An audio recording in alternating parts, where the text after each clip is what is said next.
How satisfied are you with your customer service? I'm satisfied. I'm satisfied. I really am. I ride the elevator in this building all the time, and I run into folks that come off our third floor, and I ask them, "How's it going? How are our customers going?" And you know, they do the very best job they can, and we are not a small utility, and we have a lot of programs, and there's a lot of pressure on them. So we have the 311 system that we operate for the city, and then we have our call center here. I have had surprisingly small amounts of customers really upset. You know, they get to my office, I guess I would say. Not that I'm interested in a whole bunch more calling. I'm just saying that I from my experience, there's been sort of the normal amount of customer interaction, but very little of that has been that there's an individual that is misbehaving on our customer service staff and they've been rude or they've been any of that. And so I am satisfied that they're doing a good job. I know our training program for our employees that go into their call centers is extensive. Okay. And we do use a contractor too to supply some of our manpower in that area. Would you be surprised if people had told us that there was sort of a culture of we're right and the customer's wrong? I wouldn't be surprised to hear that, because we know from the training that we do that we try to make the customers right, and we do the training so that if a customer says you made a mistake, then our first response is not that you're wrong. Well, our first response is, well, let's check it out and make sure that it is.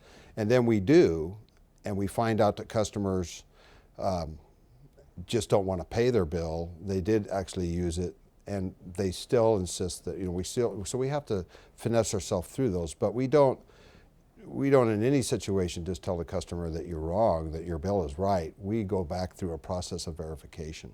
So we know this is kind of a unique situation because there's really nowhere else for a customer to go, right, outside of Austin Energy if they feel as though they've not been treated correctly or the appeal process is not going the way that they want it to go. What do you suggest? Do you think there should be some sort of outside compliance office or regulatory office in the city dealing with some of these escalated complaints? We do have that. We have a hearing officer process. Outside of that? I mean, I'm talking. You mean you're talking outside of that? Another office, a specific department. Oh, I don't think that's necessary at all. Okay. Not at all. Why not? Well, we have 6 million bills that we do a year. We know that 99% are accurate, and we're going to do another audit this year. So the city auditor's office, I know, has on their list auditing our CC&B and making sure it's right. And we also do internal auditing ourselves. So that's one catch. And then when we have customers who have escalated situations, they have the right to appeal that, and we see that. And those do come across my desk when we get those appeals like that to those. And I think that process is enough. We have to understand that we do have a lot of customers who got themselves into a problem. And the reason that happened is that when this happened before I got here, the decision was we're not going to do any collections or disconnections for not pay for almost a year, a little over a year, from the time that we put the system in place until today. So customers accrued, we still billed every month, but customers knew they didn't have to pay. And we had customers that just did not pay for all that period of time, and they have huge balances. And I understand that. I don't think that's that's not really what we have been focusing on so much, but I do understand that there are those situations, certainly.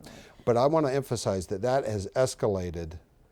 What people perceive to be a problem with the billing system is that there's a basic misunderstanding of what was going on when we were doing that. We were giving people free credit, in effect, for over a year while they were doing that. And we had customers that actually knew that, and when the time came on for them to pay their bill up, they said, how much do I owe? And I heard one situation, we had a customer who owed $18,000, and they just wrote out a check because they were using, they knew they didn't have to, we weren't collecting anything that period of time.